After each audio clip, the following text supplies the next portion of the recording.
또 시간이 됐기 때문에 시작해야 될 텐데요.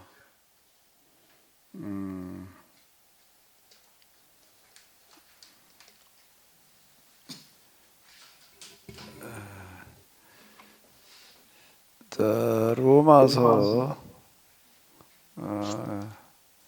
1장이 되겠습니다.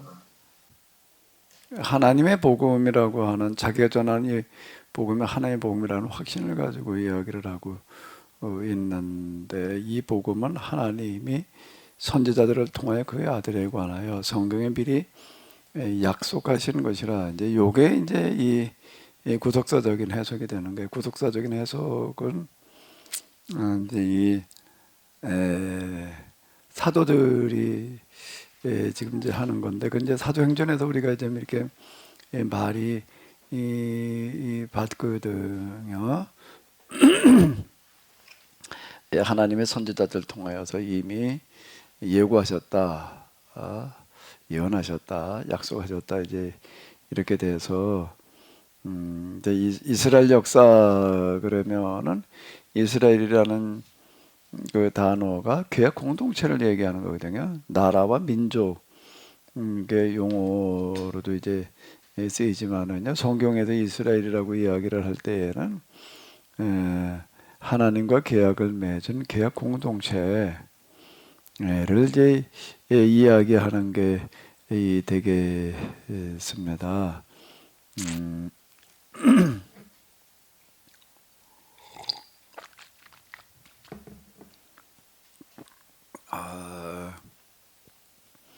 이제 이건 사도들이 이제 사도행전에서 하던 어떤 그런 건데요.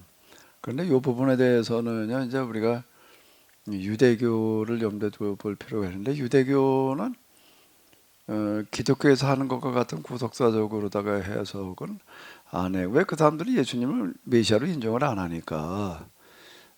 이거는 이제 구속사적인 해석은 언제 가능한가 하면은 아브라함에서부터 시작되어지는 이스라엘 역사를 이제 예수님을 통한 구원의 역사로 이렇게 이제 해석을 해 나가는 거거든요. 그러니까 유대인들은 예수님 메시아로 인정을 안 하니까 이런 해석을 할 수가 없지요.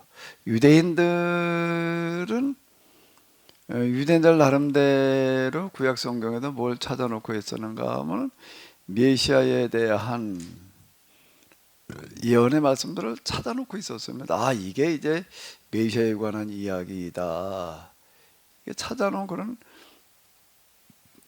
그 말씀들과 또 그리고 기준이 있었어요. 그 사람들은 메시아를 어떻게 생각을 했는가라고 하게 되면, 메시아가 오게 되면은 뭐 늘 제가 얘기한 대로 민족주의적인 메시아다 이런 얘기는 뭔가 하게 되면은 유대인들로 하여금 자기들로 하여금 온 세상을 지배하게 하신다. 그 메시아는 온 세상의 황제가 되는 거고, 이제 황제의 제국이 된다, 이렇게 생각을 했어요. 근데 그게 어떻게 가능하냐? 어떻게 해서 가능할까? 유대라는 그 조그만 나라가, 유다라는 조그만 나라가, 그냥 유다가 나라 이름이에요. 포로기 이후에 이제 북이스라엘은 망해서 이제 없어져 버렸고, 귀환한 사람들이 유다인이다 보니까 이제 유대인, 이제 나라 이름이 이제 유다. 유다라는 나라가 그 조그맣다고요. 우리나라 강원도 땅덩어리 수준이에요. 근데 어떻게 전 세계를 다스리는 황제 국가가 제국이 될 수가 있을까요? 어떻게 가능하다는 거예요? 어떻게 가능하다는 거죠? 신약성경에서 우리가 만나는 게 뭐예요? 메시아가 가지고 있는 독특한 능력, 초자연적인 능력을 통해서 그걸 가능하게 하게, 이제 이 사람들은 그 메시아가 와서 무슨 어떤 일들을 어떻게 할 거냐, 이제 이런 거에 대해서 많이 연구를 해놓은 게 있었습니다. 그래서 이제 복음서에서 만나는 마귀가 시험하는 그 세 가지가 뭐였는가 하면, 마귀는 당신은 유대인들이 기대하는 메시아가 되어라. 이렇게 봐야지 이게 앞뒤가 맞는 이야기가 이렇게 되는 거예요. 앞뒤가 맞는다는 이야기는 뭔가 하면 그 뒤에 이제 예수님께서 회당에 나가서 이렇게 말씀을 전하시고 그러려고 꼭 마귀 들린 자들이 있었습니다. 근데 그 사람들이 예수님 보고 먼저 알아보는 거예요. 먼저 알아보고 다 뭐라고도 소리를 지르는 거죠. 이 사람이 누구라는 거예요? 하나님의 아들이시다. 자, 이렇게 이제 이야기를 하는 거예요. 사실 저는 그게 굉장히 헷갈렸습니다. 아니, 마귀가 어떻게 예수님을 알아보고 전도를 할 수가 있나? 마가복음 쓰면서 제가 이제 교부들은 어떻게 이런 성경도 해석을 했나라는 걸 이제 같이 이렇게 다뤘어요. 마가복음을 다룰 때는 왜 이제 교회가 이렇게 너무 헬라화되어져 있느냐라는 거가 교부들이 헬라 문화와 이 철학에는 익숙해 있었지만은 구약 성경 몰랐기 때문이다. 헤브라이지 몰랐기 때문이다. 이제 제가 이렇게 얘기를 하는 건데, 그럼 그 교부들이 이런 성경 구절을 어떻게 해석했나라고 하는 거가 이제 이렇게 나와 있습니다. 뭐 누구는 뭐라고 그랬다, 누구는 뭐라고 그랬다, 누구는 뭐라고 그랬다. 미국의 어느 대학 듀르라는 그 대학에서요 아주 엄청나고 대단한 일을 해놓은 거예요. 우리가 가진 성경에 대해서 교부들 많은 사람들이 이제 성경 해석을 했는데 그걸 다 읽어본다는 건 굉장히 어렵습니다. 교부들이 얼리 처치 파더스 그래가지고 저도 가지고 있는 책이 있는데 얼리 처치 파더라는 건 초기 교부라는 얘기예요. 교부 다도 아니고 그것만 이만큼입니다. 글씨가 아주 그냥 깰만한 글씨로다가 해서 이만큼에 그걸 다 들여다봐서 그 중에서 가만히 있자 유명한 오리겐인데 오리겐이라는 사람은 마귀가 예수님을 보고 하나님의 아들이라고 떠든 걸 뭐라고 그랬나 이걸 찾아보려면 이 오리겐이 그걸 어디서 그 소리를 했는지 어떻게 찾아내? 예? 어려운 얘기예요. 그러니까 이거 사실상 불가능합니다. 그걸 다 뒤져보지 않는 한 어려운 얘기인데 이제 컴퓨터가 그걸 가능하게 해줘가지고서요.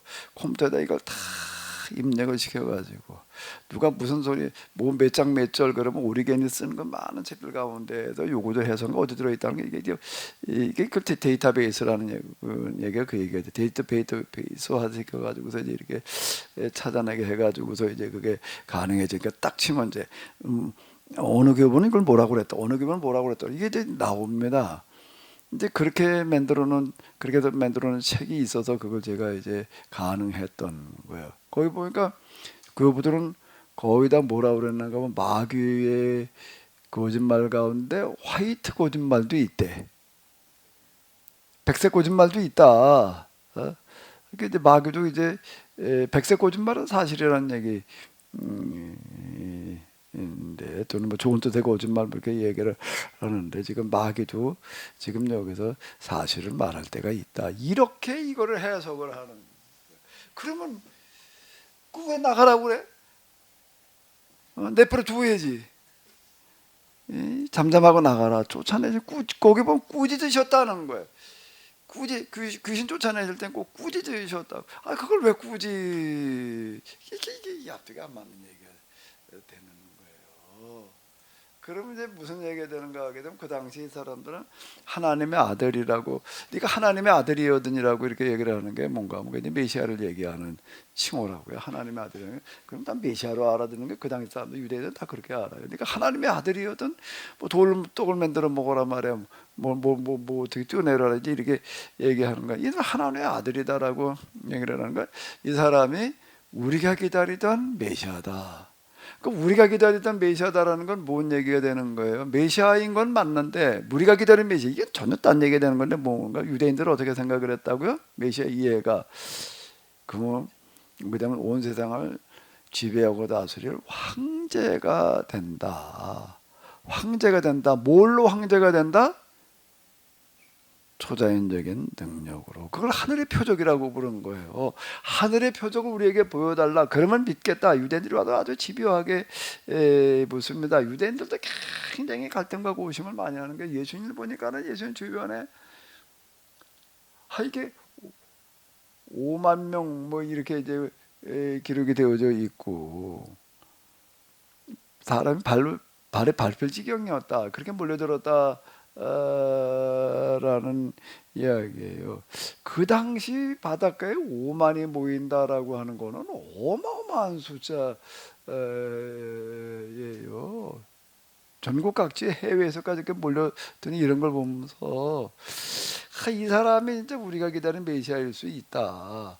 근데 성경 해석과 유대교된 해석이 너무 달라가지고 이제 이게 좀 뭐가 이상하다. 근데도 그 보니까 뭐 귀신도 쫓아내고 뭐 무슨 병자도 살리고 죽은 자도 살리고 이게 이제 헷갈리는 거예요.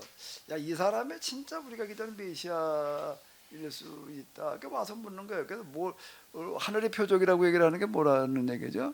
메시아인 표적을 보여줘라. 보여달라. 그럼 우리가 믿겠다. 당신 믿겠다는 얘기는 우리가 당신을 메시아로 인정하고 우리가 따르고 추종하겠다. 이렇게 나오는 거. 하늘의 표적을 배워달라. 그들이 기대하는 하늘의 표적이라고 하는 건 돌로 떡을 만드는 걸 얘기를 하는 거예요. 왜냐면 거기 이렇게 보게 되면 뭐 메시아가 오게 되면 말에 포도송이 하나, 포도나무 하나에 뭐 무슨 가지가 뻗어가지고서 어마어마한 무슨 포도가 열려가지고 포도나무 송이 하나에서 뭐 얼마를 따고 뭐 이제 이렇게 나오는 것들이 많아요. 그러니까 그런 걸 보여달라는 거야. 그런 거를 보여달라. 이렇게 요구를 하는데 유대인들도 성경에서 메시아에 대한 약속, 예언을 찾아내는 거예요. 근데 뭐가 다른가 하면 이제 메시아에 대한 해석이 달랐던 게 제가 사도행전을 하면서 지금 유대인들에게 뭐를 해주는가 하면 메시아에 대한 다른 해석을 해준다. 유대인들이 알고 있던 것과 같은 해석이 아닌 유대인들이 기대하던 그런 메시아가 아닌 다른 메시아의 모습을 이제 이렇게 얘기를 해줬다. 제가 그 얘기를 했잖아요. 사도행전 할 때 같은 얘기이거든요. 여기서 하나님의 선지자들을 통하여 그의 아들에 관하여 성경에 미리 약속하신 것이라라고 하는 건 유대인들을 염두에 두면서 하는 얘기가 되는 거예요. 이거는요. 당신들이 기다리던 그런 메시아가 아니었다. 약속을 하긴 하셨는데 메시아에 대한 이해가 잘못됐었다. 이걸 지금 이제 지적해 주는 거예요. 왜 그런가 하면 유대인들은 그 당시도 제가 예수님 돌아가시고 난 다음에도 지금까지도 그 사람들은 유월절 행사를 할 때 비느자를 하나 갖다 놓는다고요. 비느자를 하나 갖다 중앙에다 놔둬요. 왜? 메시아가 앉을 자리에. 기다리고 있는 거, 아직 그 메시아가 오기를 기다리고 있는 사람들인 거예요. 여기서 성경에 예수님에 대해서 예언되어 있다라고 이렇게 얘기를 하는 거는 유대인들을 향해서 당신들이 생각했던 메시아가 잘못된 메시아였고 메시아에 대한 약속 기타 등등에 잘못됐었다. 이걸 지금 염두에 두면서 이 얘기를 하는 거라고. 이 얘기를 먼저 이제 하는 이유는 뭔가 라고 하게 되면 예수님 그리고 사도들 시대에 유대인들 가운데에서 메시아에 대한 대망, 메시아가 곧 오실 때가 됐다라는 그런 신앙이 팽배해 있었다. 언제 오실 거냐? 오실 때가 됐다. 이제 이래가지고 때가 찼다. 이제 그 때가 찼고라는 그런 얘기가 이제 복음서에 좀 나오잖아. 유대인들이야말로 진짜 때가 찼다. 이제 메시아 오실 때가 됐다. 어쩌면은 거기까지는 바르게 예측이 됐는지도 모르겠지만 예수님이 오셨잖아요. 근데 그걸 이제 받아들이질 못했을 뿐이죠. 이제 유대교를 염두에 두면서 유대교인들을 뿐만 아니라 지금 여기 있는 사람들 가운데에서 메시아의 때가 임박했다라고 하는 어떤 그런 비슷한 생각들 이제 많이 가지고 있는 거예요. 그리고 고대에 이렇게 보게 되면은요.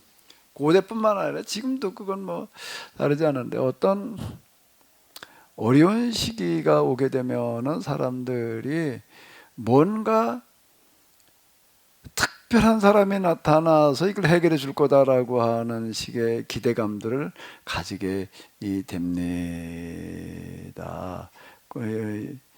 통일신라 말기에 이렇게 보게 되면은 미륵신앙이 횡행했다. 미륵신앙이라는 게 뭔가 우리로 얘기를 하면 이제 재림 예수님과 같은 어떤 이제 그런 건데요. 미륵불이 나타나 가지고서 우리의 어려운 문제들을 다 해결해서 새로운 세상을 만들어 놓으리라, 이제 이런 기대감들이 이제 팽배해지는데, 그건 지금도 마찬가지. 어떤 어려운 시기가 되면은 야, 이건 뭐 우리가 이걸 해결한다는 건 어렵고 뭔가 특별한 초인적인 누군가가 나타나 가지고서 이제 이걸 해결할 거야. 그걸 우리 이제 예수님의 재림이라고 이제 우리는 그렇게 이제 생각을 하고, 그런 신앙이 이제 자꾸 이제 이렇게 팽배해지잖아요. 아마 이제 코로나가 이제 좀 잠잠해지는 것 같지만 이건 잠잠해지는 게 아니에요. 이거는요 이제 좀 이제 더 큰 코로나와 비교가 안 될 만한 더 큰 바이러스가 이제 등장한다라고 하는 예고이지. 아우, 이제 코로나가 이제 물러가는 게 아니에요. 물러갈 수가 없어요. 지금 상황이라고 하는 거가, 왜 이게 다 환경 오염으로 말미암아 일어나는 현상인데, 이게 물러가려면 환경이 회복이 돼야 되는데 지금 뭐가 회복이 됐어? 점점 나로 지금 심각해지는 거지요. 제가 아침에도 기름 아침에 아니라 어제도 차 몰고 오면서 이렇게 차 계기판 기름 눈금을 보니까 이게 한 절반 내려간 거예요. 야, 이게 뭐 기름 한 번 넣어가지고서 교회 한 번 왔다가 하니까 이게 8만 원어치를 넣었는데 8만 원 오늘 오다 보니까 절반 내려갔어요. 지난해 가다가 용인휴게소에서 넣었는데 8만 원짜리니까 거제는 꽉 찼더라고요. 오다 보니까 한 절반 내려갔어. 야, 이게 뭐 돈이 뭐 이제 이 생각도 이제 물론 들지만, 저는 이제 그걸 이렇게 딱 보면서 야, 이게 한번 기름 넣었을 때 그게 한 40리터, 지금 1,700원을 8만 원이면은 몇 리터가 들어가는 거지? 한 40리터 들어가나? 47이 28. 그지? 한 40리터, 40리터 조금 더 들어가는 거. 40만 2리터 이쯤 들어가는 거. 그때 41리터 이런 건 말통으로 2개예요. 그러니까 하나가 들어갔다는 얘기야. 그러면 내가 혼자 쓴 것만 이게 지난 주일날 한번 내려갔다가 여기 오는데 이놈은 말통으로 하나가 들어간 거야. 말통으로 하나가 이게. 그럼 말통으로 하나가 내뿜은 놈의 이놈의 오염물질이 이게 얼마나 많아. 그래서 내가 아유, 이건 뭐 기름값이 많이 들어간다 하는 것도 그렇지만은요, 야, 이건 뭐 내가 완전히 그냥 범죄행위로 하고 돌아다닌다. 이게 과연 내가 지금 여기 한 번 왔다 가는 게 기름 말통으로 하나 태고 갈 만한 가치가 있는 건가? 그 화폐 가치 이전에 이제 오염 가치란 말이에요. 내가 쓴 거는, 그러니까 자동차가 얼마나 많아. 그럼 매일 쏟아져 나오는 것만 하더라도 이게 다른 건 오염물질 말고 자동차에서 뿜어 나오는 것만 하더라도 이게 어마어마한 거야. 내가 이놈과 한 말통으로 하나를 한 번 왔다 갔다 쓰면은 다 비탈게 쓸 거 아니에요 지금. 이게 어디로 가? 그러니까 이게 호전될 수가 없어. 이게 호전되려면 이제 자동차 오늘도 완전 수도. 전기도 이게 뭐 최소화시켜 가지고 딴 거 다 쓰지 말고 밤에 이제 불이나 켜든지, 뭐 에어컨이고 무슨 뭐 냉장고고 다 끄고, 응? 아주 최소화시켜 가지고서 그것도 뭐 원전 같은 거 좀 오염물질 안 나오게 하는 뭐 이런 발전기에서 최소화하고, 가스 무슨 뭐 기름 이건 다 끄고 완전 이렇게 발생시키지. 맞아. 그 공장도 다 써야 되는 거예요. 공장도 다 스톱돼. 그러면 이게 참, 그러면 이제 오염물질이 덜 나가고 있지. 근데 그럴 수도 없어요 이게. 왜 안 쓸 수도 없는 거. 석탄 뭐 가스 뭐 전기를 안 쓰는 게 석탄 안 써, 가스 안 써, 전기 안 써. 뭐 우리가 이제 그렇게 한번 생각을 해보자고요. 그러려면 일단 뭐가 문제가 될까?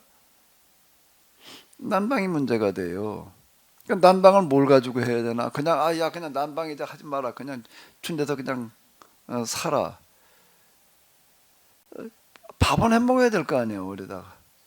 근데 밥 안 먹을 만큼만 뭐 이제 전기를 주든지 뭐 이제 이런다라고 하면 몰라도 이제 이놈은 난방이라고 하는 건데 우리나라 날씨에 겨울에 진짜 난방을 안 하고 산다.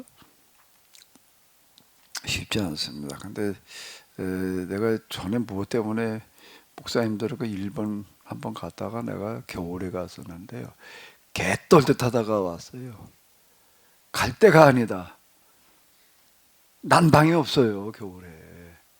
근데 집도요, 뭐 나무떼기로 다 지어놨는데요.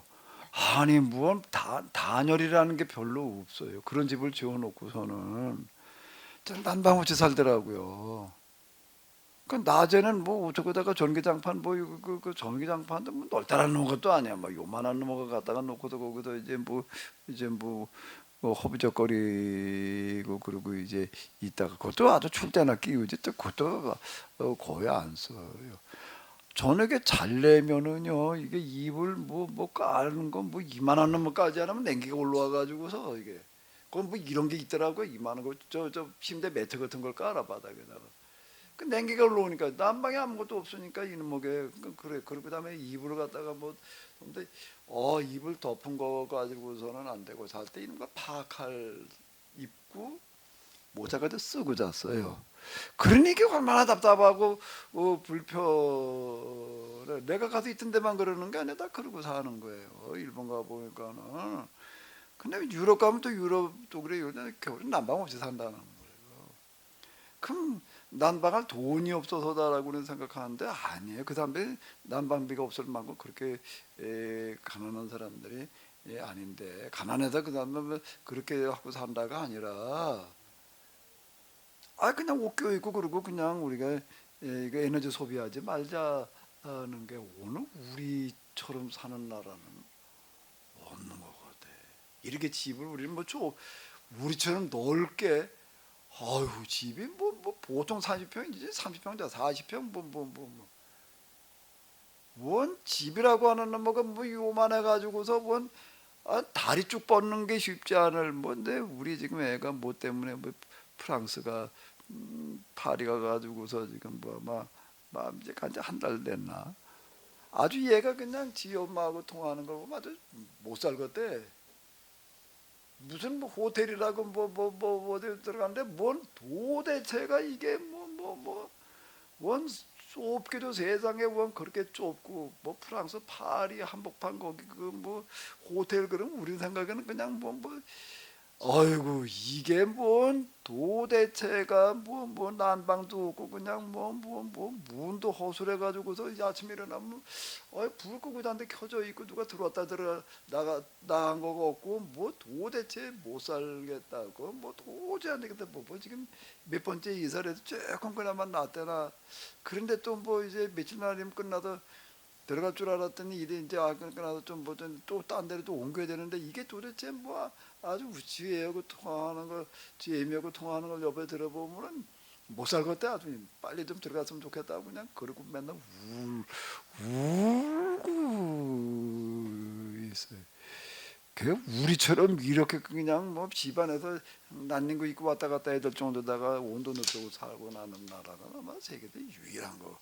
그때 우리가 지금 정신이 사실 나간 거라고 이러고 살아도 되는 건지 지금 그 얘기가 좀 딴 데로 이렇게 갔는데 우리는 너무 진짜 이 에너지 소비가 이게 도대체가 이게 말이 안 되는 거 이게 한겨울에 25도 이루고 살으려고 달라더니 이놈 뭐게 그냥 사실 아파트 같은 데에서는 아래 위층 뭐 소리가 달라붙어 있어가지고서요 열쇠 나갈 때가 앞뒤 뭐 창문대밖에는 없잖아요. 그 창문 단열만 좀 이렇게 하게 되면 난방 안 해도 20도 이하로는 안 내려간다고요. 맞지요?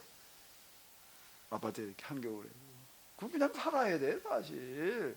거기다 또 갖다 보일러 때려들게 되면은 이게 참 곤란한 얘기인데, 그러면서 뭐 코로나가 뭐 빨리 물러가게 해달라고, 이게 말이 되나 이게 아니 뭐 어떻게 물러가, 그게 불러오면서 내가 사는 거 코로나 불러오면서 기도는 물러가게 해달라고 그러니, 내가 사는 거 먹고 사는 거는 뭔가 병을 불러오고 있으면서 기도하면서 하나님의 능력을 고쳐달라, 이게 무슨 일인 거예요 이게 지금. 이제 말이 안 되는 어떤 이제 이런 건데, 뭔 얘기가 조금 딴 데로 이렇게 갔는데요. 그러니까 이제 사는 방식을 이제 우리가 좀 완전히 뜯어고쳐야 되는데, 어려운 시기가 되면은 특별한 뭔가가 와가지고 이거 해결해 주기를 기대하는 그런 기대감들이 복종을 하는 거예요. 우리도 지금 뭐 예수님 오시면 아마 이제 코로나가 뭐 잠잠, 아이고 어떻게 잠잠. 코로나가 왕관인데 왕관 위에는 뭐가 있나? 멸관이 있나? 뭐가 야 예수님 오실 때 됐다, 이제 예수님 이러겠지 이제 틀림없이. 이제 그런 신앙이 또 이제 아마 이제 좀 팽배해질 텐데, 유대인들이 그렇게 생각을 한 겁니다. 예수 메시아가 오면 먹는 문제도 해결돼, 로마의 압제도 해결돼, 모두 해결돼, 그렇게 생각을 하는 거야. 그게 유대인의 메시아예요. 그런데 그런 메시아가 예고되어 있다, 예언되어 있다. 여기서 예언이라고 얘기를 하는 거는 이건 다른 얘기예요. 예수님을 예언했다라고 얘기를 하는 거는 뭔가 하게 되면 예수님께서 오셔서 우리 문제를 다 해결해 주신다라고 이렇게 얘기를 하는 거예요. 예수님께서 오셔서 뭐 무슨 현실적인 문제를 뭐 로마의 압제를 뭐 해결해 주셨나? 뭐 먹고 사는 문제를 뭐 그냥 저절로 해결되게 하셨나? 아닌 거 없는. 새로운 계약공동체 교회를 만들어 놓고 너희가 여기서 계약법적으로 살아가지고도 가난한 자가 없이 하려고 하는 그런 삶을 살아가게 되면 내가 여기에 함께해서 그렇게 틀림없이 되게 하겠다. 자, 이 얘기이거든요. 이 얘기.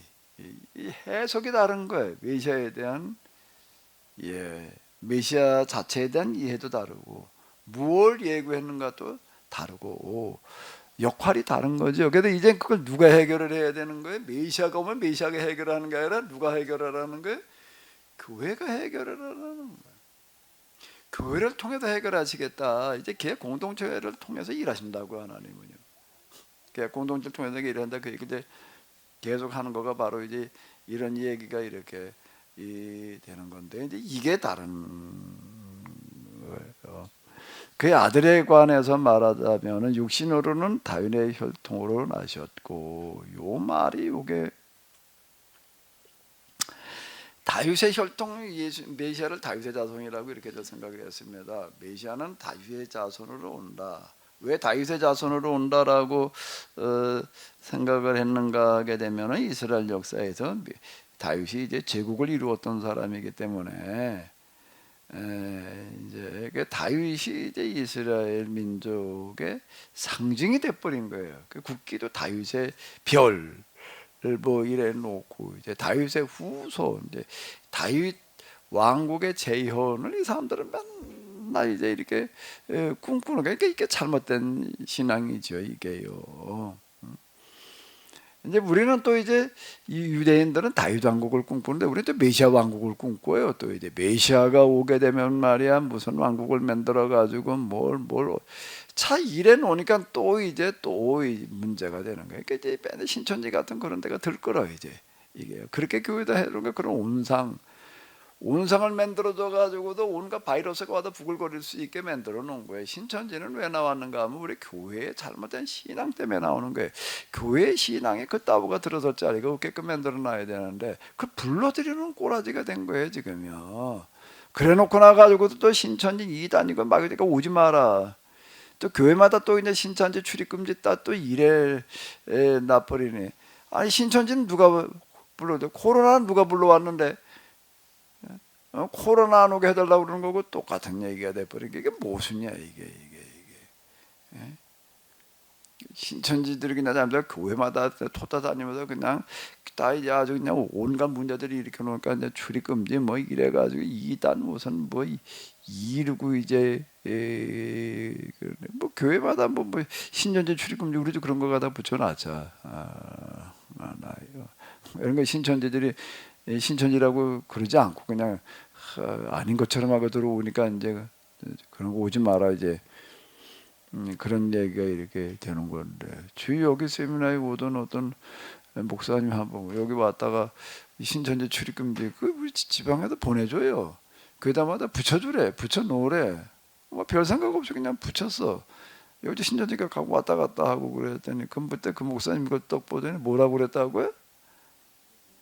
안에 케노시스 교회마다 신천지로 오지 말라 그러면 그 사람들은 쟤 어디로 가냐 말이야. 여기는 그래 좀 뭐가 좀 달라야. 하이 차나 이거 뭐 맞아요? 그러려면 신천지가 와도 넘어가지 않을 자신이 있어야지. 신천지 와도 넘어가지 않을 자신이 있어요?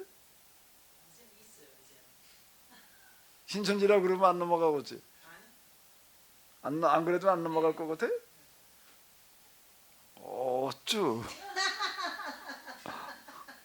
우리 집사님 신천지 안 넘어갈 자신이 신천지 말고 다른 기단이 또 있을 수 있어요.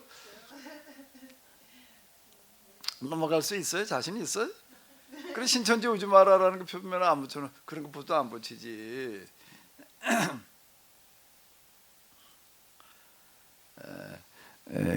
얼마 전에도 어떤 신천지 사람이 혼자 오다가 이번에 또 누구를 하나 데리고 와서 누구냐 그랬더니 거기 이제 그러니까 뭐라 그래요? 그 윗단계 이제 관리자예요. 이제 그런 사람 데리고 이제 와가지고서 뭐 어쩌고 저쩌고 밥 먹으면서 저 한참 얘기하다 이렇게 갔는데 제가 그래서요. 여기서 신천지 여기 몇 번 왔었다 왔는데 온 게 꼭 어떻게 데리고 왔잖아. 신천지 불러왔지 뭘. 저 군사님 불러왔지. 따라온 건지 불러온 건지 그게 그거이지. 전철에서 뭐 만나는 뭐 어디냐 말이야. 뭐 교회 간다. 무슨 교회 가냐 어디다 그래가지고 데리고 왔는지 불러왔는지 어버왔는지. 책을 봤는데 자기가 창세기를 구하다 못 구했대. 그래서 이 책을 누가 썼나 그래서 우리 담임 목사님이 쓰셨다 이러니까 찾아온 거예요. 근데 그 사람이 신천지 그냥 그 관리자 중에 하나, 고위급 중에 하나였어요. 그런 사람 데리고 왔다. 와가지고서 그 사람은 자기 미국에 있다가 뭐 이제 중국 선교 다니다가 뭐 잠시 들어왔다. 이제 아주 생긴 게 멀쩡하게 생겼어요.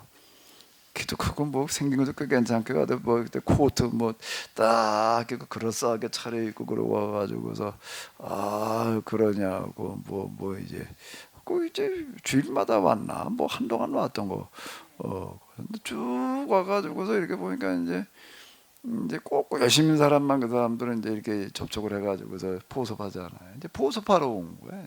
포섭 대상 중에 하나였지. 예? 뭐라고 그러셨다고? 목사님이 설교를 참 잘하는데 계시록을 좀 못하는 것 같다. 계시록을 모르는 것 같다 그랬어요. 그러면서 뭐 공부하자고 그랬다며. 그러면서 꼭 공부하자고 그러잖아. 처음에는 신천지지 몰랐어.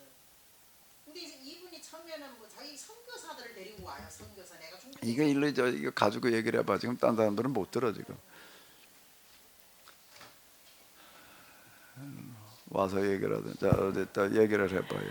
그러니까 이제 그래서 그분들이 저 주둔하 여기 보니까 과천에가 그분들이 저거 모이는 데가 있는 것 같아요. 과천에. 저 과천 저 서울을 가는데 이렇게 창세기 목사님 쓴 거 그때 금방 논아줘가지고 그걸 보고 있는데 아 앞에 뭐 이제 그 좀 이렇게 신사 같은 사람이 앞에 딱 서더니 자기가 창세기를 지금까지 구했는데 못 구했대. 그 서점에 창세기라는 건 많이 나와 있는데 또 아니대. 자기가 좀 보고 싶대. 그래서 내가 보여주더니 이렇게 표지를 딱 덜쳐보더니 이 교회가 어디냐. 그래서 대하미에 있는 던데 케노시스 교회라고 그러니까 자기가 그 이번 주부터 오겠다 그러더라고요. 그래서 왔는데 진짜 열심히 왔어요. 한동안 뭐 세미나도 참석하고 열심히는 왔어. 그러니까 그때는 뭐 신천지라고 생각도 안 했지.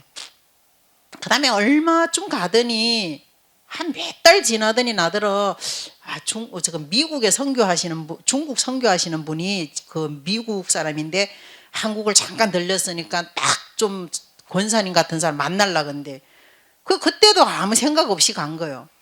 뭐 썰마 신천지라고는 조금도 생각 안 한 거지. 근데 갔는데 처음에는 이제 김경아 권사님 내가 집에 가서 그 식당 딸내 식당 가서 밥 사주고 밥 먹고 밥 잘 먹고 왔어 그때는.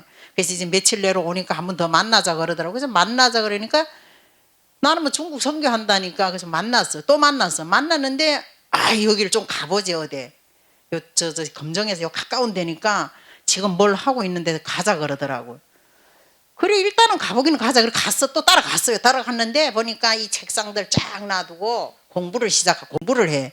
이제 내가 들어갔을 땐 조금 늦었는데 그 공부하길래 같이 이제 앉아 듣다 보니까 이게 몇 장 몇 절 시작하는 데니까 옛날에 신천지 같은 생각이 나서 조금 이제 1시간 딱 끝나고 나서 내가 그래서 나 지금 저거 누가 온다 그래서 집을 가야 되는데 나 가겠다 했더니 그러면 주소 좀 nen가 놓으래. 그래 주소는 내가 알아서 남기는 거고 전화번호도 내가 알아서 남길 테니까 일단 내가 가겠다 그래서 그랬더니 이 사람 따라 나오는 게 그 목사님 따라 나오더니 나보고 뭐라나 왜 가야 되네 굳이. 그냥 아니 좀 데리고 댕길라면 신천지 말고 좀 데리고 가야 되지. 지금 보니까 신천지구만요. 그랬더니 나보고 신천지든 뭐든 무슨 상관 있네.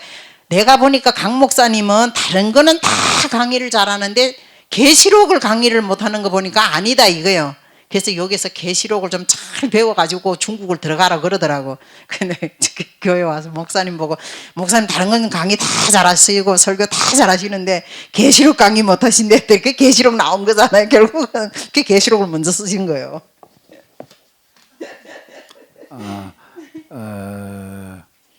그 외에도 몇 사람도 유난도 집사라고 그분한테 접촉을 해가지고서 뭐 이제 그분들 교회 와 있는 사람이니까 이제 뭐 그랬다 이제 그러더라. 그 내가 이번에도 사람들 왔을 때 그랬어요. 그 꼭 감추고 와가지고서 교인들 포섭을 하던데 내가 뻔히 알면서 내가 당신 오지 마라 말이야. 교인들 만나도 그렇게 하지 마라. 그 소리를 내가 일부러 안 했다. 한동안 안 한 이유는 왜 안 했을까? 걔도 여기 와가지고 내 얘기를 좀 설교 좀 들었으니까 어디 좀 저 신천지가 와서 저렇게 접촉했을 때에 어떻게 되나 한번 보자네 그런 생각도 좀 있었어요. 내가 이렇게 보기에도 조금 좀 뭐가 이상하다는 생각이 나도 들고 또 이제 얘기를 좀 해줬잖아. 보니까 신천인 것 같다. 그래서 내가 당신 오지 말아 내 있다는 소리 안 했다고 그냥 두고 봤어요. 두고 봤는데 그래도 어떻게 넘어간 사람은 없었나?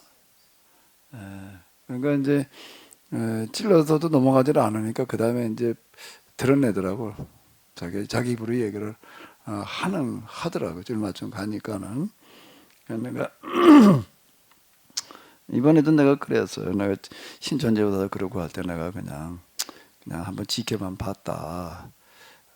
이제 신천지 오지 마라, 절대 만나지 마라 이래가지고서 그게 될 노릇이 이제 아니기 때문에 그래도 교인들이 신천지 같은 사람들이 이단을 만나도 넘어가지 않을 수 있게 해놓은 게 중요하다는 생각 때문에 이제 뭐 그랬던데 그런 말을 좀 이렇게 했는데 내가 신천지에 대해서 그래서 나는 조금 좀 내가 이 사람들 오면은 그냥 박대는 안 하려고 그래요. 그건 왜 그런가 하면 우리가 잘못해가지고 이렇게 된 피해자들이다. 이런 생각 때문에 내가 좀 그래도 불쌍한 마음을 가지고, 불쌍한 마음이라고 하기보다는 내가 그냥 대신 회개하는 마음으로 그래도 조금 그래도 응대는 해주자 그러고 있는데, 그러니까요 이 사람들은 아이, 내가 좀 넘어갈 것처럼 보이는지, 이 사람들 가능성이 있다고 보이는지, 아니 계속 또 올 때마다 뭐 사들고 오고, 뭐 밥 먹으러 나가자 그러고, 뭐 또 누구라 그러고, 또 위에 사람 뭐 데리고 오고, 뭐 위에다 뭐라고 보고를 했대나, 나를 보고, 무슨 보고, 윗소리도 보고를 했대. 내가 어떤 사람 만나고 있다, 어떤 사람 보고, 이런 얘기 보면 그런 것 같아요. 활동 보고서를 쓰는 것 같아. 내가 오늘 돌아다니면서 누구를 만나서 뭐 어떻게 다닌다니까 다 보고해야 되는 것 같더라고요. 얘기하는 거. 그러니까 날 보고를 했다고 그런 걸 보니까 그 보고인데, 이 사람 뭐 이런 활동을 하고 있는데, 이 사람 한 사람 보섭하면 굉장히 뭐가 될 거다, 이런 식으로 이제 보고를 올리는 거예요. 이제 그러니까 위에 사람들이 또 이제 집중 이제 표적이 된 거야. 내가 이제 신천지에 집중 표적이 돼가지고 뭐 이 사람 오고 저 사람 오고 뭐 이제 그래요. 그래서 내가 그냥 그래도 또 이제 대충 이제 지난번에 무슨 소장이라고 또 데리고 와서 뭐 또 그래서 내가 지금 바쁜데 뭐 이 대화 좀 하지, 토론 좀 하지. 이렇게 계속 그때 얘기가 그러는 거야. 그래서 듣든지 안 듣든지 아버지가 또 한번 얘기는 해보자. 내가 이제 혼자 생각해. 그러면서 내가 지금은 시간이 안 된다. 이제 한 11월 초쯤 되면은 내가 조금 그래도 시간을 어떻게 내볼 텐데, 뭐 만나서 얘기한다는 게 쉽지 않으니까 이제 온라인으로다가 뭐 줌이나 이런 걸로 얘기해도 될 테니까 뭐 이제 한번 어떻게 시간을 내보자. 뭐 이제 그랬더니 또 그때도 또 전화가 왔더라고요. 저 이제 이러고 하는데, 그 내가 11월 한 초쯤 또 한번 좀 어디 대화의 시간 한번 가져보려고 그래. 거기 뭐 누구래나 누구 뭐 이제 그러니까 그 윗선에 그 이런 쪽에 또 이거 뭐 하는 사람이 있나 봐. 그 사람들 뭐 이제 데리고 오겠다고 그래가지고서 이제 한번 또 한번 얘기 좀 해보자. 이제 내가 이제 그랬는데요. 신천지에 대해서 나는 그래도 조금 내가 그냥 좀 박대는 안 하고 좀 이렇게 대해보자 이제 이렇게 생각을 하다 보니까 지금 내가 그러고 있어요. 근데 지금 다시 여기로 들어와서 이렇게 보게 되면 다윗의 혈통이라고 하는 이런 부분들을 유대인들은 뭔가 하게 되면 다윗의 후손, 황제의 역할을 할 거다. 다윗과 같은 황제라는 뜻에서 다윗의 후손 그런 거예요. 근데 똑같이 여기도 이제 다윗의 후손으로 오시기는 오셨다라고 하는 게 인정을 하는 거예요. 그러니까 혈통일 뿐이라는 거예요. 혈통으로, 다윗의 혈통에서 나셨고라고 하는 얘기는 육신으로는 다윗의 혈통으로 나셨고, 그 유대인들과 완전히 다르게 해석을 하려고 하는 거죠. 그 성결의 영어로는 근데 그분이 메시아인 증거가 어디에 있는가라고 하게 되면 부활에 있다. 그 부활을 이제 중요하게 여기는 건데, 예수님이 부활을 강조하는 이유는 사도행전에서도 그렇고, 우리가 부활의 증인이다. 너희는 나가서 땅까지를 내 증인이 되라라고 얘기를 하는 것은 부활의 증인이 되라는 얘기라는 게, 예수님께 부활하신 거 우리가 봤다. 그 증인 되라는 얘기는 부활의 증인. 부활의 증인이라는 게 예수님께 부활하시는 걸 봤다는 얘기는 유대인들에게 예수님이 바로 여러분들이 기다리던 메시아였다. 근데 여러분들이 그걸 모르고 죽였다. 요걸 이제 입증하는 증거가 뭐라는 얘기예요?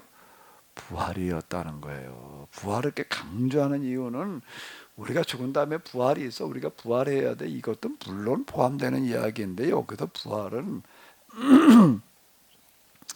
이걸 얘기를 하는 거예요. 그 아들에 관해 얘기를 한다면 그분이야말로 그리스도이셨다. 그리스도라는 게 메시아라는 얘기잖아요. 예수님의 그리스도인 증거는 어디에 있다고요? 부활에 있는. 그건 누구에게 예수님이 메시아라는 증거로 부활에 다가갔을까요? 최초에 그렇게 다가간 사람들은 누굴까요? 제자들이었던 거예요. 예수님을 따르던, 그리고 무덤에 가가지고도 부활을 확인한 사람들에게 그분이 진짜 메시아였다, 이렇게 이제 확인이 되는 거예요.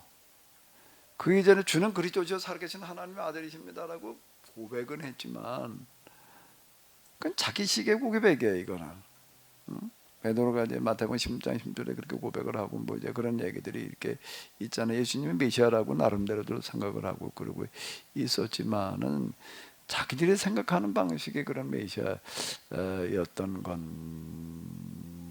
건데, 예수님께도 돌아가시고 나니까 이제 다 끝났다고 생각을 한 거예요. 아, 야, 참 이분이 메시아인 줄 알았는데 참 허무하게 돌아가셨다. 그거 누가복음에 나오고 있는 엠마오로 가는 제자들이 저들끼리 하는 소리 아니에요? 예? 저들끼리 하는 소리 아니에요? 참 그분은 말씀에 정말 능한 분이었는데, 말씀에 능했다는 건 누구도 토론으로 그분을 이길 사람이 없었다. 그건 우리가 이제 예루살렘 올라가 가지고서 뭐 이제 가이사에게 세금을 내야 되냐 말아야 되냐 뭐 기타 등등 어려운 풀지 못하는 이야기를 가지고 대화를 했을 때 이게 뭐 그냥 술술술 나와버리니까 더 이상 붙지를 못했단 말이야. 참 성경 해석과 말씀에 정말 능했는데, 우리는 그분이 메시아라고 생각을 하고 따르는데 참 아깝게 돌아가셨다 이러고 있는 거예요. 그런 그들에게 확인이 되어지는 게 뭐예요? 그분이 돌아가신 게 아니라 부활하셨다. 부활하신 그분과 길 가다가 만났다, 그 얘기 안에 지금 누가복음 얘기가. 그러니까 부활이라고 하는 거가 예수님의 그리스도라는 증거로 다가간 첫 번째 사람들은 놀랍게도 12 제자들이었어요. 12 제자와 그리고 예수님을 가까이서 따르던 여인들 몇 명이었어요. 무덤에 가서 이제 빈 무덤 확인하는 사람들이 이렇게 되겠는데, 근데 그들은 무덤을 찾아갈 때 이렇게 부활하실 거다, 무덤에도 이제 부활하셨나 안 하셨나 보다 그러고 가는 게 아니잖아요. 돌아가셔서 이제 다 끝났다고 생각을 하고 한 거죠. 다 끝났다는 게 예수님 메시아가 아니었다. 근데 참 너무나도 안타깝다, 이제 이 얘기거든요. 예수님한테 입은 은혜도 크고, 그래서 이제 마지막으로 이제 우리가 갈릴리로 돌아가기 전에 무덤에다가 그래도 향품이라도 넣어 드리고 가자, 그리고 향품 준비해 가지고 가는 거 아니에요. 근데 가서 보니까 빈 무덤이야. 살아나셨대. 또 살아나셔, 천사들 얘기뿐만 아니라 살아나신 예수님을 또 직접 만나는 그런 일들이 제자들에게 확인이 되어지는 게 증거였어요. 예수님은 누구시라는 거예요? 메시아. 그리고 또 하나는 뭐가 또 확인이 된 거죠? 아, 그동안 우리가 메시아를 잘못 이해하고 있었어. 예수님을 만나도 아무리 얘기를 해도 이놈아가 이게 한번 입력된 메시아관이 바뀌지를 않는 거예요. 이게 예수님의 부활을 확인하고 뭐 그러고 난 다음에도 그게 바뀔 줄 알았더니 그게도 안 바뀌어. 예수님께서 부활 승천하시는데 손 들고서 잠깐만요, 예수님. 근데 예수님께서 이스라엘 회복할 때가 지금입니까? 또 이루고 있는 거예요. 이스라엘 회복이라는 게 로마로부터 해방시킬 때가 지금입니까? 또 이루고 이제 또 나오는 거 그때까지도 안 되는 거야, 이게. 근데 그 사람 그게 누구였는지 그 사람의 질문 때문에 덮은 것도 하나 있어. 왜? 야, 그건 어느 때는 너 알 바 아니야. 너에게 이제 뭐가 임하시면? 성령이 임하시면 너희가 어떻게 하라는 거야? 땅끝까지를 내중에. 그럼 그 사람 때문에 그 말씀 안 하시고 그냥 승천하실 뻔했는데. 그래서 그 말씀이 이제 오늘 우리에게 중요한 구절이 하나가 이렇게 돼 있는데, 이건 이제 유대인들의 잘못된 메시아관을 교정시키는 얘기라고요. 메시아관을. 그러니까 오늘 우리의 입장에서 읽으면은 그냥 예수님이 다윗의 혈통에서 나셨고 뭐 부활을 하셔서 하나님의 뭐 아들이셨다 이렇게 그냥 여기까지만 보게 되는 건데 왜 이 말을 하고 있느냐? 왜 이걸 또 이렇게 처음 인사말에 이어서 바로 이러고 나오는가라고 한다면은 유대인들의 그 잘못된 메시아관이 교회도 굉장히 지금 큰 짐이 되고 있는 거예요. 지금 풀어야 될 지금 과제 중에 하나야 이게 지금. 그래가지고 지금 뭔가라고 하게 되면은 지금 저기 뭐야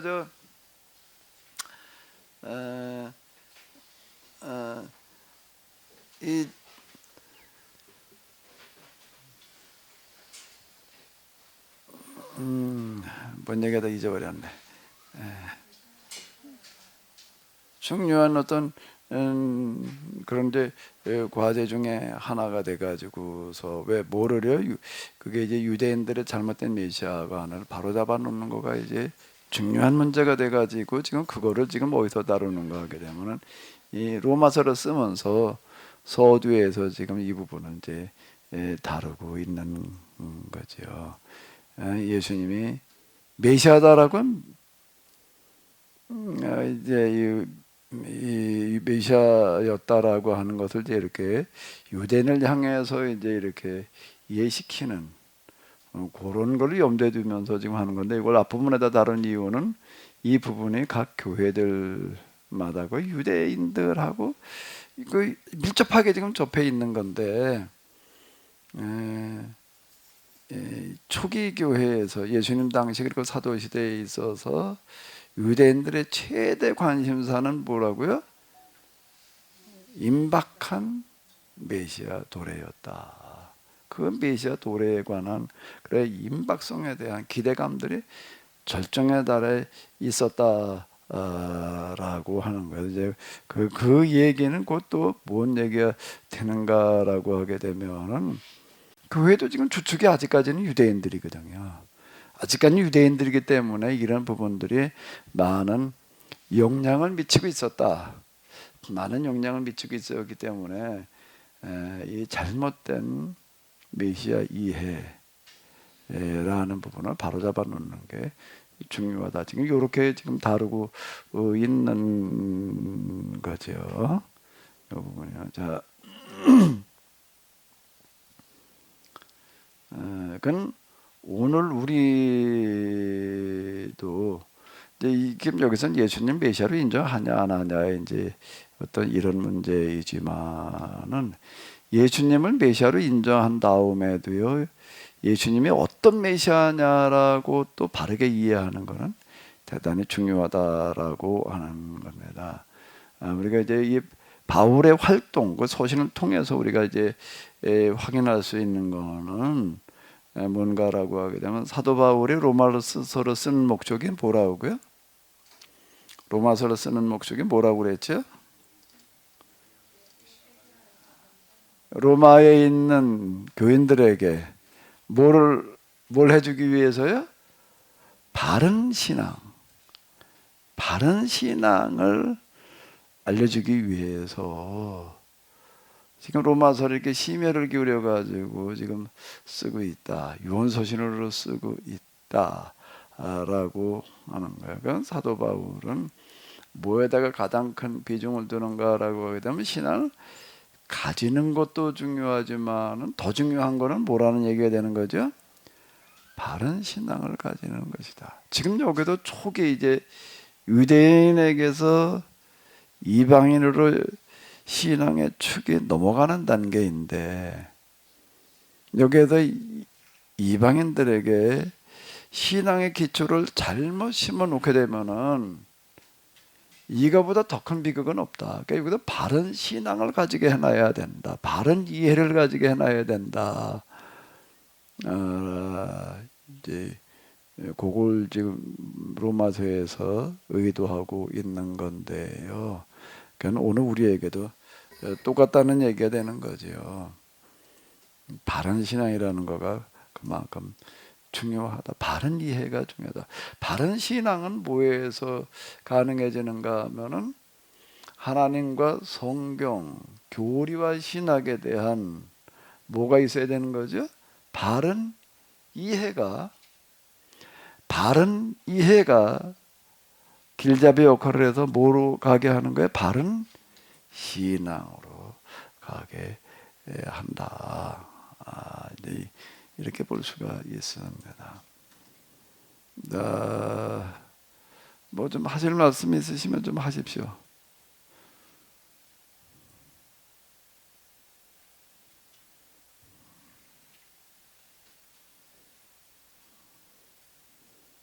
또 아무 대답이 없으시니까 뭐 혼자만 얘기하고 말 수는 없고. 우리 저 목물 목사님, 박흥민 목사님도 있어야 되는데 박흥민 목사님은 어디 갔어? 뭐 저기 제주도 갔어요. 제주 한라산 가셨구만. 뭐 지방에서 한라산에서 찍은 사진 들어왔더니 거기가 계시구만. 그 먹물 목사님을 대표로 좀 얘기를 해봐요. 그 목사님은 스스로 목사님 자신을 돌이켜놓고 볼 때 그래도 하나님과 성경 이런 거에 대해서 그래도 좀 바르게 이해하고 있다라고 좀 생각을 하시나? 민망한 질문만 하시네. 바르게 이해한다면 얼마큼 바르게 이해를 하는 것 같아요. 글쎄요. 바르게 이해해 보려고 노력하고 있죠.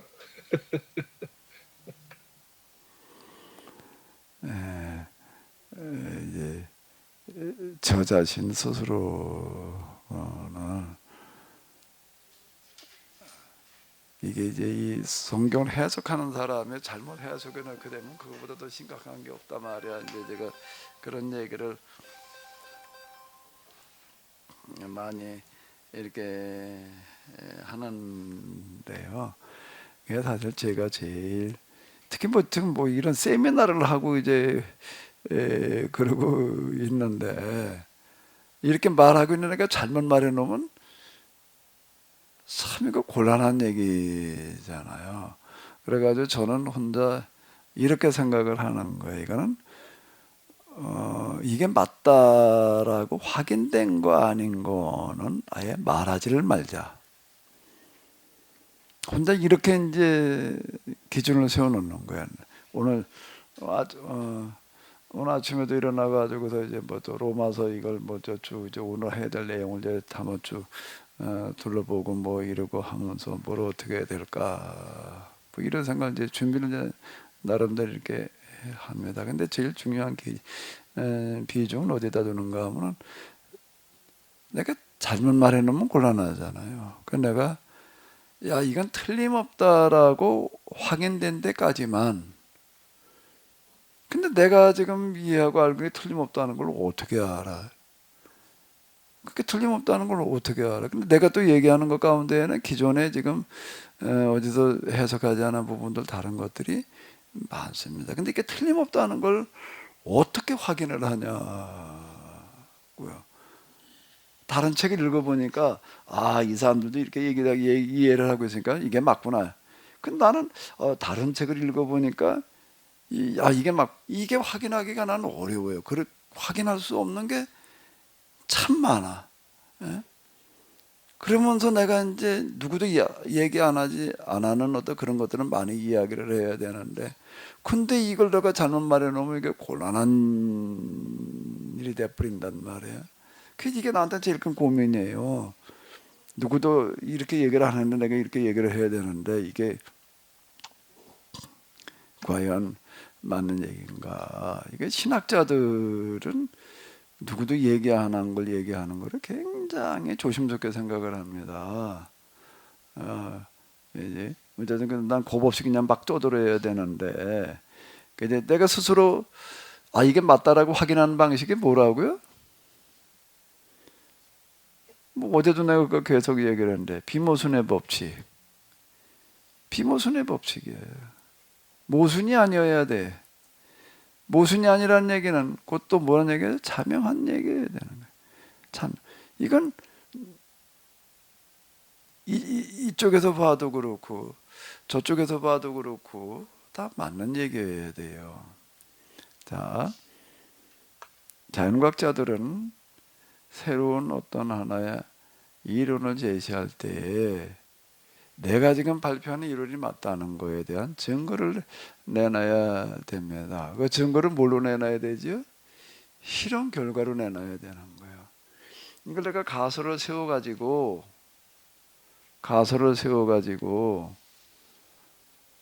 확인을 해보니까, 즉 뭘 해보니까 실험을 해보니까 이게 맞더라. 이것까지 내놔야 돼요. 가설만 내놔가지고서는 통과가 안 되는 거예요. 근데 어떤 경우는 가설로는 이게 맞는 것 같은데 실험해보기가 어려운 게 있습니다. 아인슈타인이 직선은 없는 거예요. 이제 아무리 생각을 해봐도 직선은 없는 거예요. 생각에만 있는 거지 실제는 직선은 없다. 왜 우주와 지구가 고루되어 있기 때문에 아무리 똑바로 걷도 이게 구부러지게 되어 있지. 직선으로 지구에다 직선을 그어봐 어떻게 그어지나? 그럴 수가 없는. 지구가 이렇게 생겨먹었으니까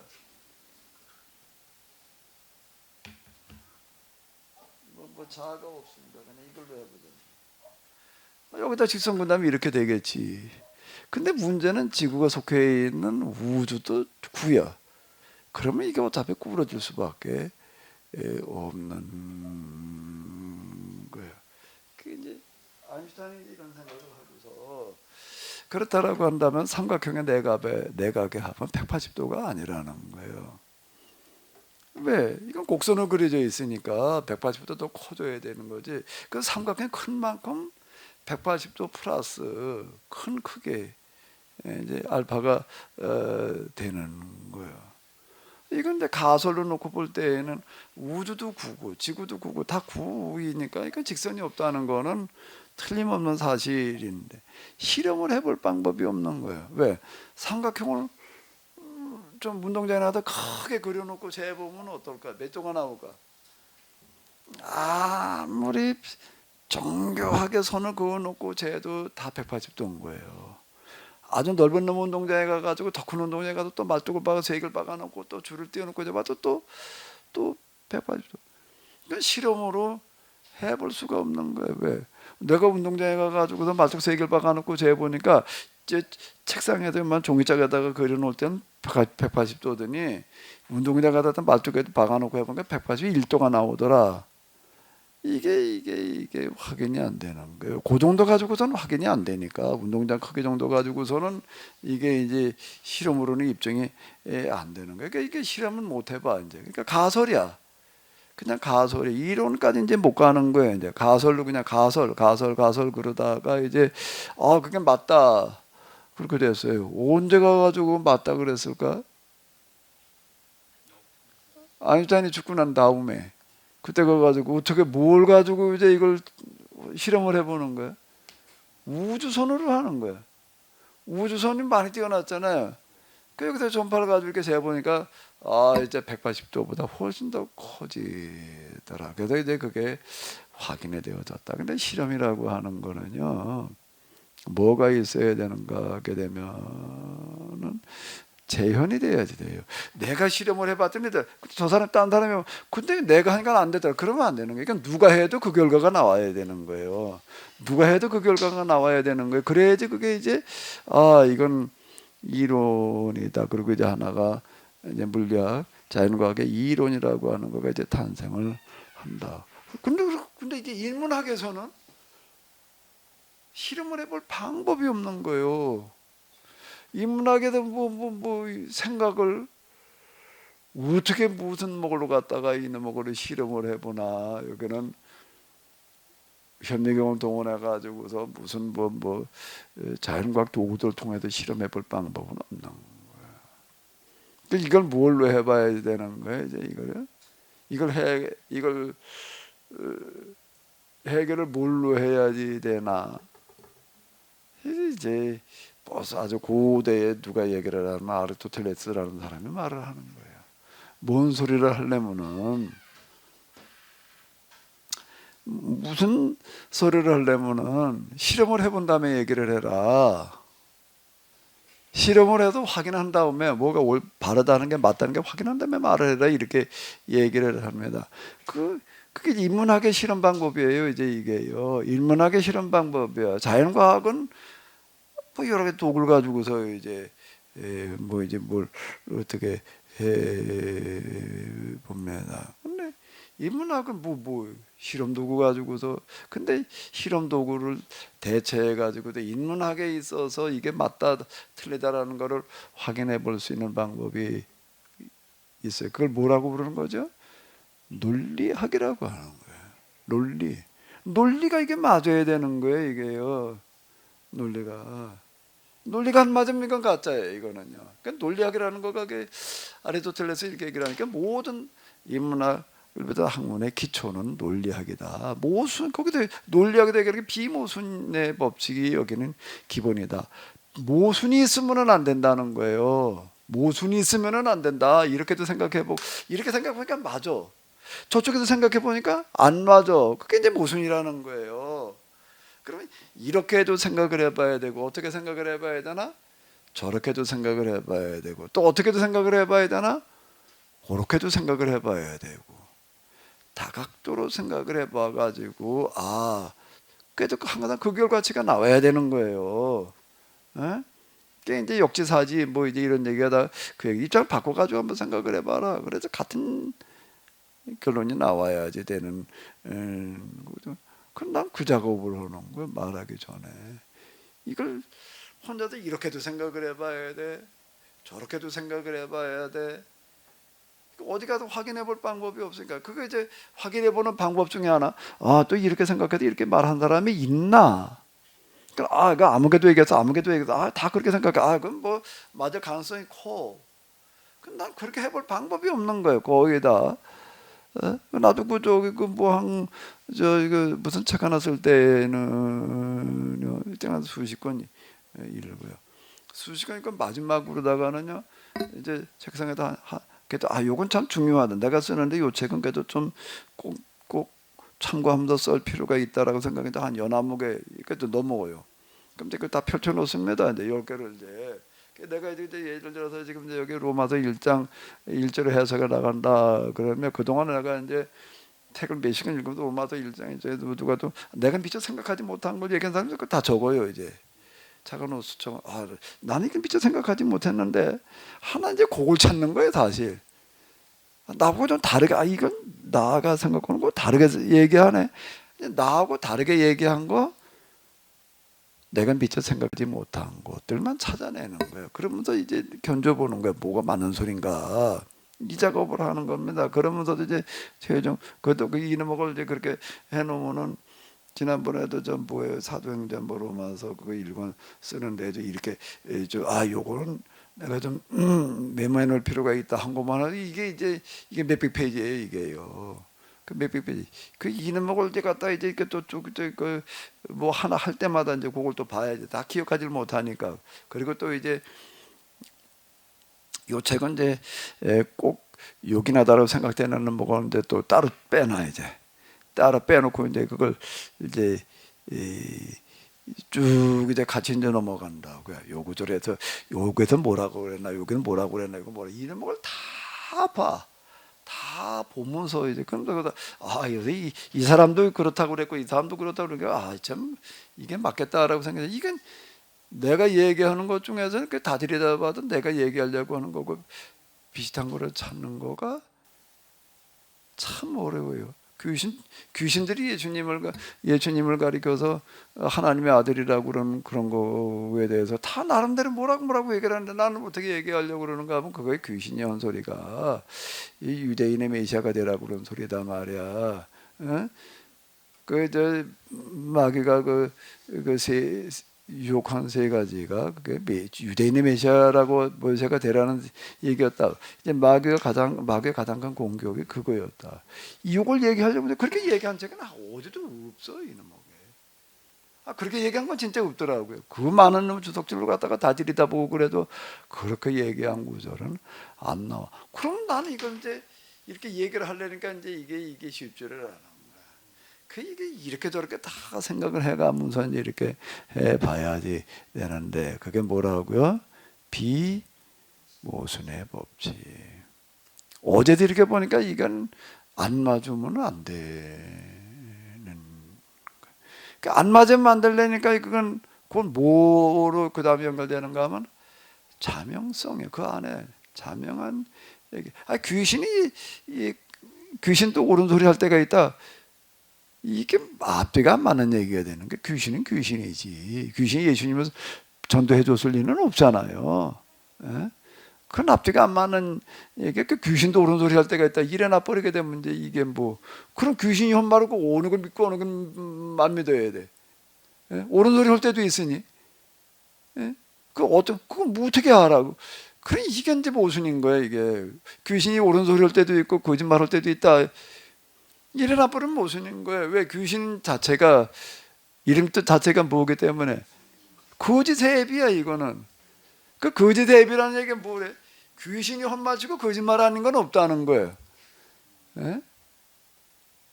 근데 아이고 옳은 소리도 있어. 일어나 버리면 이게 이제 안 맞는 얘기가 되는 게 이게 비모순의 법칙인 거야. 자명해야 돼. 그렇게 또 뭐에 맞아야 되는 거예요? 당위에 마땅히 그래야 되는 거야. 이거 그러면 안 돼. 그러면 곤란한 얘기가 이렇게 되는 거예요. 예를 들어서 이제 이런 거예요. 이거는 하나님께서 예정하신 거야라고 이렇게 얘기를 해버리게 되면 하나님께서 나를 뭐 미리 바울이 뭐 뱃속에서부터 내가 태어나기 이전부터 하니까 나를 예정하셨다 이제 이렇게 얘기를 합니다. 그러면 이제 우리가 문자재료만 놓고 본다면은 사도 바울은 아예 그냥 하나님께서 태초부터 예정을 해놓은 사람이다. 이렇게 이제 우리는 이해하게 돼. 근데 그렇게 얘기를 하게 되면 그게 맞아요, 안 맞아요? 아니 바울은 태초부터 예정을 해놨고. 장로님은 언제부터 예정해 놓으셨나요? 예? 차별을 주면 돼야 안 돼. 하나님은 사도 바울하고 이현우 장로님하고 차별을 하실까요? 그래서 바울은 아주 태초부터 예정을 해놓고 그 중요한 일을 해야 되니까. 뭐 장로님 뭐 삼성전자에서 그냥 뭐 TV나 연구하다 나와야 되니까 그냥 뭐 그건 예정까지 할 필요 없고 그냥. 그러는데 그래야 되나? 그럼 모순인 거예요. 이렇게 되면은요, 이게요. 그렇게 해석하면 안 되는 거예요.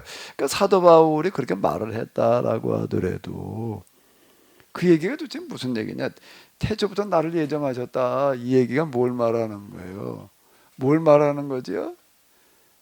그게 무슨 뜻이냐? 문자대로 놓고 본 다음에 예정했다. 그게 문자로 있는 목을 해석을 하게 되면 이제 이게 문제가 생기는 거예요. 그 태초부터 나를 예정해 놓으셨다. 그래서 나를 이렇게 그냥 이 복음을 전하게 해 놓으셨다. 지금 뒤에 나오면 그런 얘기가 있습니다. 그걸 해석을 지금 우리가 해야 돼. 해석을 사도바울이 말했는데 그게 무슨 뜻인가 하면 이제 이러고 나가야. 그냥 뭔 해석을 해 성경이니까 그냥 문자 그대로지. 그래 나버린 문제가 되는 거야. 사도 바울은 그렇게 예정. 그 유다는 뭐예요? 그래 가룟 유다는.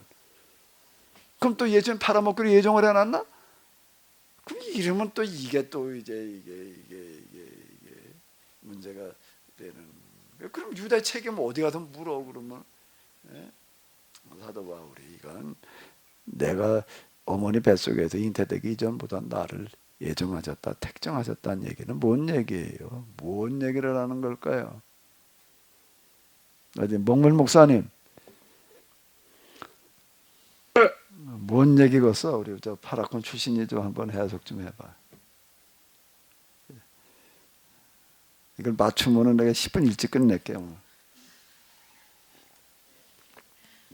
아니면 10분 더 하는 거야. 나머지 공부해야지 뭐.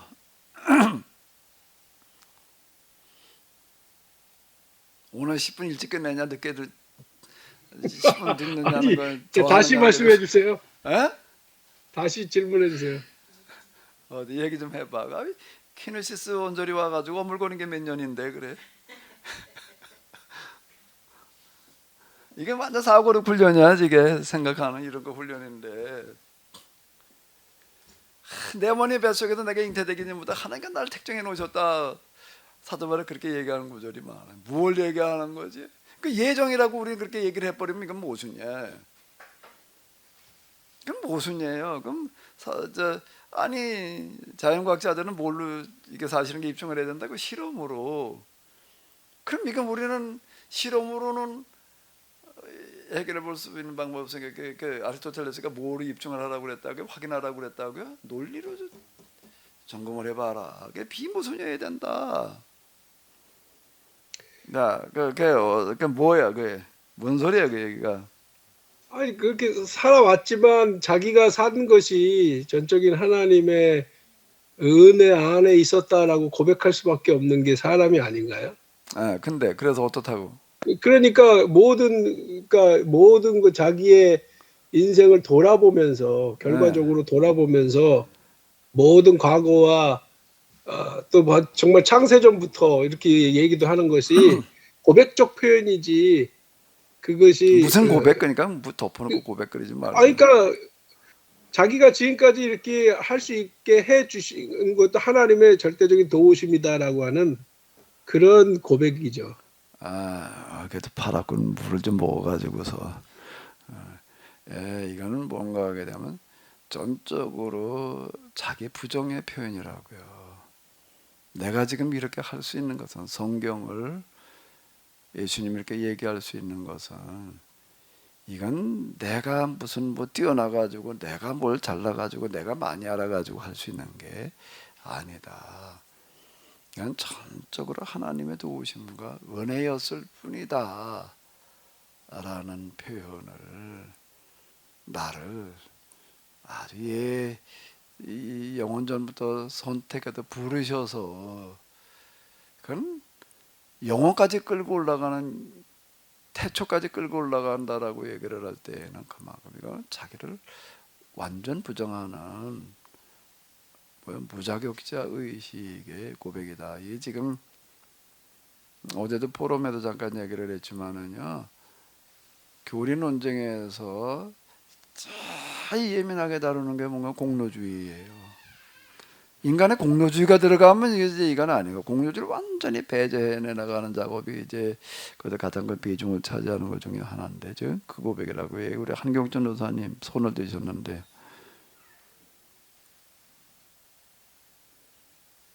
한전 노사님. 네, 목사님. 네, 목사님.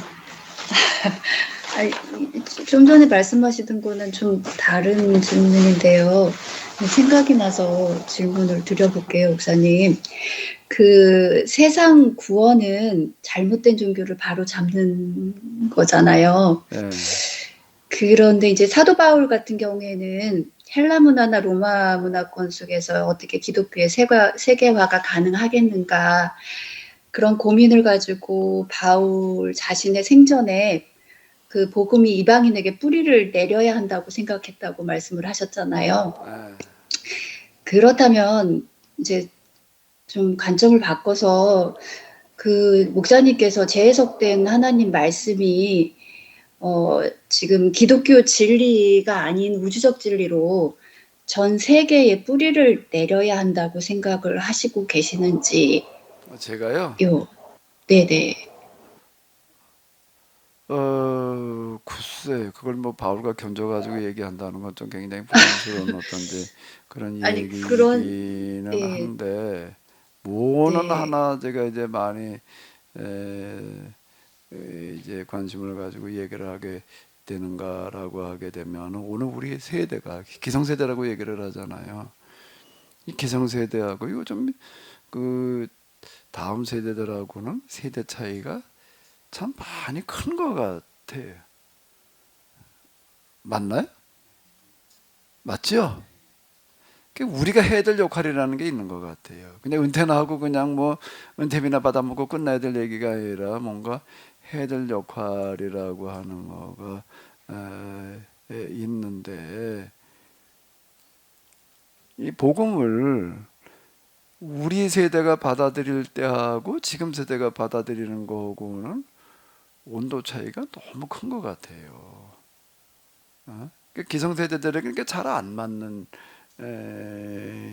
부분들이 너무 많이 있잖아요. 그래가지고 이거를 다음 세대들이 받아들일 수 있는 복음으로 재해석해 놓을 필요가 있다. 근데 그걸 관심을 가지는 거예요. 다음 세대들도 그렇고 현재 어제도 내가 포럼에도 좀 많이 비중운동에 얘기한 부분들은 이런 거예요. 기독교 진리를 우주적 진리화 시켜야 된다. 내가 기독교 진리라는 건 무슨 얘기가 되는가 하면 기독교인은 진리라고 인정하지만 기독교인이 아닌 사람이 인정하기 어려운 걸 말하는 거예요. 예수님이 우리의 메시아다. 그래서 우리가 예수님 믿으면 예수님을 통해서 죄사함 받고 구원받는다 이렇게 얘기를 하면 그건 기독교 진리예요. 기독교인한테는 그게 진리라고 그러고 인정이 되고 받아들여지는데 일반인들은 그럼 그걸 받아들여지는가? 예수를 믿어야 되는 게 이거다라고 얘기를 하게 되면은 그 받아들인다는 거 굉장히 어렵습니다. 그러면 이제 이걸 갖다가 뭐라 해야 되는가 하면 예수님을 이제 구세주를 믿게 하는 작업이 들어가야지 되는 거예요. 근데 그게 무슨 뭐 보통 이제 이제 성경 공부 무슨 세미나 무슨 집회 뭐 어쩌고 저쩌고 그래가지고 거기서 이제 성령이 임해가지고 이제 효심이 일어나게 되면 그 다음에 이제 예수님 믿는 그런 일들이 일어나는데 그게 확률이 그렇게 많은 게 아니라고. 그게 10명이 와도 그렇게 했다고요? 그게 10명이 다 되는 게 아니고 이게 참 지금 우리가 많이 경험하는 거는 뭔가 하게 되면 우리가 우리 자식한테 이 신앙을 이어주는 게 굉장히 쉽죠. 저절로 되죠. 이게 어려운 거예요. 내 자식이 안 되니 그래 이놈 걸로 어떻게? 나는 이게 너무 중요한 거다. 이거보다 더 중요한 거 없어가지고 애들한테 그냥 아주 조금 애들 때부터 이놈을 가지고 그러는데 이게 잘 안 되는 이걸 이 다음 세대들뿐만 아니라 세상 사람들이 이걸 참 맞아. 그러니까 당연히 그걸 잘해야 되는 거야. 하나님 믿어야 되는 거야. 일단 여기까지라도 교회 가야 되는 거 믿어야 되는 것까지라도 이렇게 인정하고 동의하게끔 만들어 놓는 것도 굉장히 중요하잖아요. 그 언젠가 간다고 그 계기가 되면은 와요. 가야지 지금 뭐 어쩌다 못 가. 근데 어떤 일이 생기게 되면 이제 정말 하나님께로 돌아가자 이러고 온단 말이에요. 이제 길을 열어놓는 거거든요. 그게요. 근데 그게 교회 뭐 교회에서 얘기하는 건 뭐지 이게 앞뒤가 안 맞는 얘기 말이야. 도무지 그게 뭐가 그럼 못 가는 거예요. 이제 이게 그 길은 닦아놔야 되잖아요. 올 수 있게끔. 길이 없으면 뭘 어디로 오나? 산땡땡 넘어오나?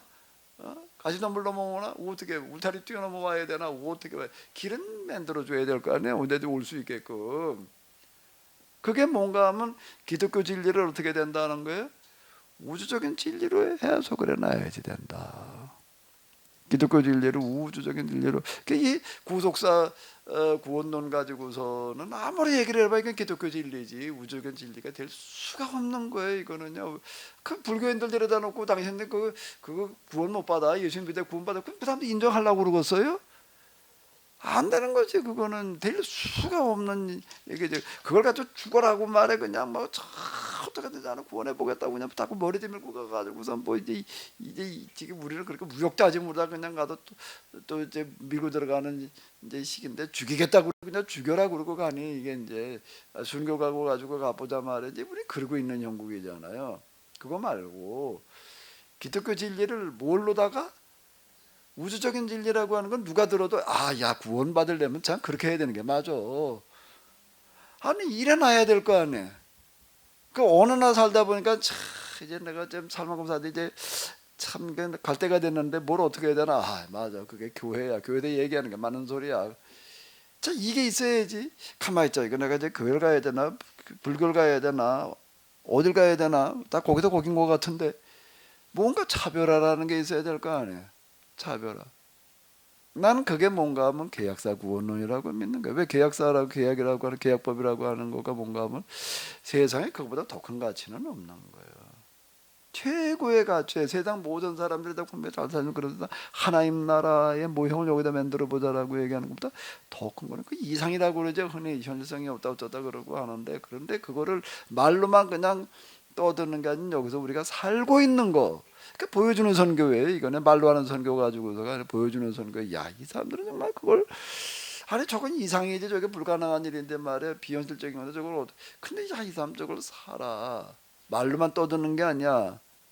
자, 이렇게 이제 얘기하는 이 보여주는 선교에서 우리가 얘기하는 이거보다 더 큰 게 없다. 우리가 지금 해야 될 일이 난 그거라고 봐요. 기독교 진리를 뭘로 바꿔놓는 거예요? 세계에서 누구나 인정할 수밖에 없는 거예요. 아니 우리가 여기도 봤잖아요. 에베소에서 바울이 선교를 하다가 이제 폭동이 일어났어요. 왜 폭동이 일어났지요? 선교 한 2년 하고 날 때 폭동이 일어났어. 왜 폭동이 일어나? 아담의 신전이 문 닫게 생긴 거야. 여기에 성황을 우려가지고도 아담의 신전, 아담의 신에 대해서 은 쪼가리로 만들어가지고 팔아먹는 거가 그냥 장사가 잘 됐는데 오는 사람이 없어가지고 이제 굶어 죽게 생겨가지고 폭동이 일어나는 얘기가 나와요. 이게 왜 아담의 신전이 이렇게 황폐되느냐? 이게 바울 때문이야. 바울이 와가지고서 복음을 전하는 바람에 이제는 다 교회로 가버렸지 이제 신전으로 안 와. 이제 이런 일이 벌어져가지고 폭동이 일어나가지고서 이게 바울 죽이자 이제 그러고 나와요. 그리고 바울 끌고 가지고 죽이려고 그러니까 그 치안관이 나와가지고 뭐라고 얘기를 하는 게 이 사람이 아담의 신전을 모독했냐? 그런 말 한 적이 없다. 그러면 아담의 신이 아니라고 그랬느냐? 뭐 어떻게 그런 말도 한 적이 없다. 그럼 이 사람 뭘 잘못했냐? 아담의 신도 험담하라고는 모독을 하고 신이야. 그건 신도 아니야. 거기까지 그 복비로 봐야 복 못 받아. 그랬으면 큰일 날 뻔한 거야. 예? 사도 바울은 그런 소리 안 하는 거예요. 예? 아담의 신 그건 가짜야. 그 신도 아니고 그건 우상자한테 불과한 거고. 그랬더라면 꼼짝없이 이제 걸려 죽는 거예요. 여기서 빠져나오고 그냥 그러니까 아담의 신 모독죄야 이제. 그런 적이 없대. 누가 이 사람 뭐라 그러냐? 할 말이 없는 거예요. 그 무죄방면이에요. 아이고 아담의 신도 모독하지 않았는데 그럼 뭘 어떻게? 그 사람 뭘 했냐? 그냥 예수님. 근데 그게 왜 지금 여러분들이 와가지고 죽일 죄냐? 할 말이 없는 거예요 지금요. 그러니까 오늘 우리 불교 구원 없다 이러면 안 돼. 무당집 앞에 지나가면서 그건 구원 없어. 그러면 안 되는 거예요. 이게 사도 바울의 방식이라고 하나. 사도 바울은 그렇게 편협하게 하지 않았다고. 그냥 내 것만 얘기하는 거예요. 내 것만. 예수님이 이런 분이다는 것만 얘기를 했는데 이게 이제 에베소가 뒷바퀴는 소아시아가 뒷바퀴는 그런 일들이 이제 일어나는 건데. 난 성경에 그렇게 얘기를 한다고 보는 거예요. 우리가 말로도 그렇고 우리가 하는 어떤 그런 일들이 우리가 가다 보면 우리 종교 간의 대화 한번 다 종교 얘기를 하면 가가지고 그냥 우리는 이렇게도 구원받는다 여기까지만 얘기하면 너 구원 못 받아 이렇게 말하면 안 되는 거예요.